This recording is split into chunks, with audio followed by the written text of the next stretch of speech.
Hey everybody, welcome to my channel. I've been meaning to do this video for quite some time. If it helps anybody save one of these outboards, and they're actually very interesting, an oddity in the world of outboards for sure. But this is the first generation Thunderbolt ignition, I believe off of a 1972, the blue stripe. And these were interesting because they were a small secondary step in between the world of magnetos and points to CDI boxes where your electricity was managed and it went to the coils. And we're going to quickly, before I start helping you guys find spark and how to fix these, we're going to just have the simplest history lesson. This is kind of like Thunderbolt ignition for dummies.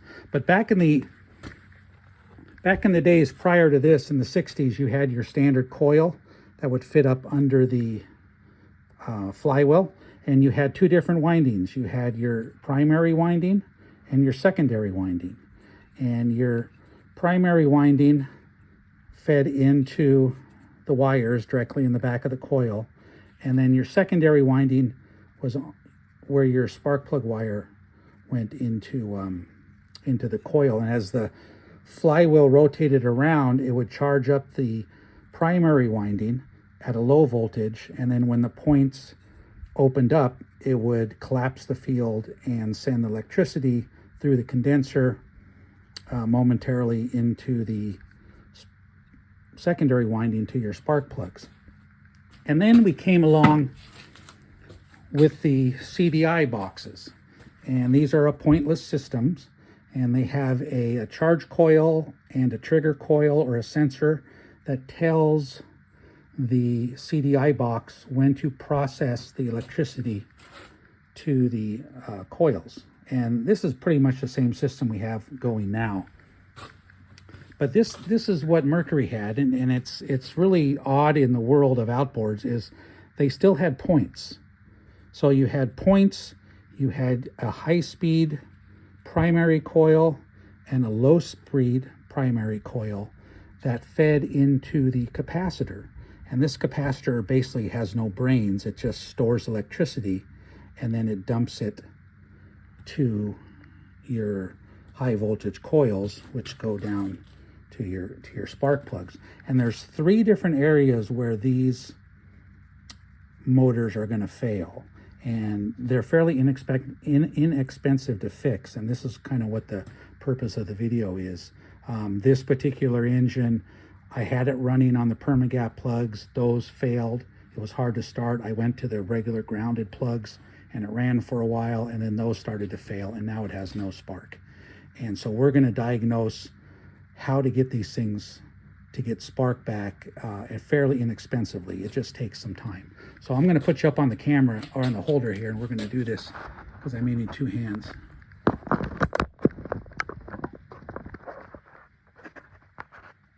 Okay, I think you can see there.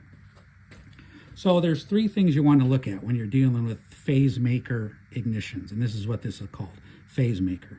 The wiring gets really old and crusty. Mercury didn't build these wires to last. So the first thing you want to do is check all your wires, make sure nothing's grounding, make sure they're all, put together, and all the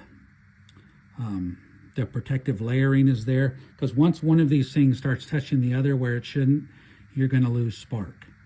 Okay, so that's the first thing to do. Just give the wires a good once over. If you find something wrong, replace the wire. You don't need to buy a wire harness. Just take the wire out and run it through, wherever it routes to, and just get another connection from the hardware store.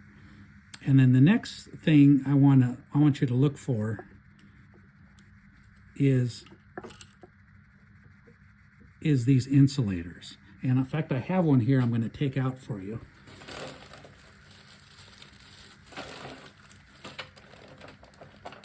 So what happens on these Mercury engines, there's so much electricity, and the points, these points fire when the points close, and you get a lot of arcing and you get a lot of energy.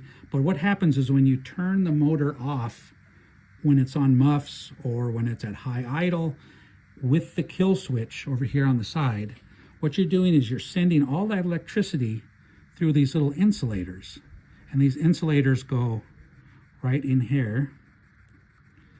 And then your high lead to the coils goes inside of that. And so the first thing you want to check for is, do I have cracking? Because if you have cracking in these, it's going to send electricity through these and ground out to the engine, and you're going to lose spark. Now the trick behind this is if you only have one capacitor. So if you're losing spark through a crack, you're going to fail on both spark plugs, even if only one of these is cracked, because there's another one right behind there. Hope you can see it. So and these are like $6-7 a piece. I got them, off of Google. There's a lot of different places you can get them. And then if you look at mine real close, hope you can see that there. See all that cracking? So this is severely cracked, and that's where I was losing a lot of my spark when it grounds out to the engine. And if that one's kind of stuck in there, but so these need to be replaced. And here's the number, and here's what a new one looks like. So there's no cracking, it's all clean. So if you find these little guys to be cracked, I would start with this. This is your most inexpensive path to getting spark back to your engine. Now, the points in these Phasemaker ignition engines are called maker points. And you're going to notice, and this is a brand new one, and you're going to notice they're quite a bit bigger than your standard points. And that's because there's 50,000 volts going through these. When they close and this engine fires, there's a lot of energy going through these, and they're just not going to last as long. And I have the old set I took out, which were in really bad shape. Let's see here. So there's the points I took out, and you can see the point where they hit. And you're just not getting a good close. You're not getting a good point of contact. Now, it's my suspicion that my insulators were cracked more than the points, but I got some new points anyway. I'm going to put in new insulators, and I'm going to put in new points, and these are gapped at anywhere from 20 to 16.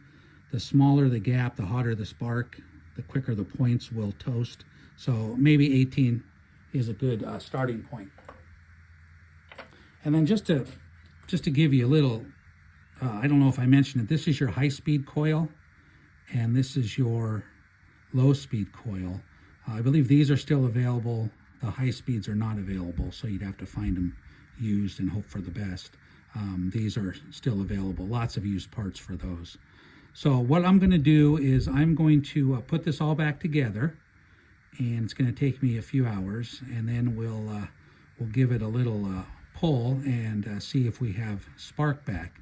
But that's what the Thunderbolt Ignition Phasemaker is in a nutshell. So the next time I talk to you, hopefully I'll have it all together, and we will get this thing going. If not, this will give you a good idea of where to begin with this fairly troublesome, odd type of ignition system. These things are hot rods when they work, and they're anchors when they don't. So we'll talk to you later. Okay guys, welcome back. This is going to be really hard for you to see because this sun is kind of bright and we're at a weird angle, but I got everything back together, got the points gapped at 18, and we do have spark. I will do this for you here. Hopefully you can see it.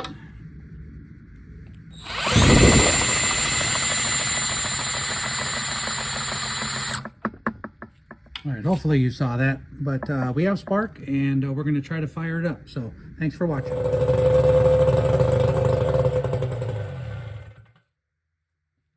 There you go, folks. Start it.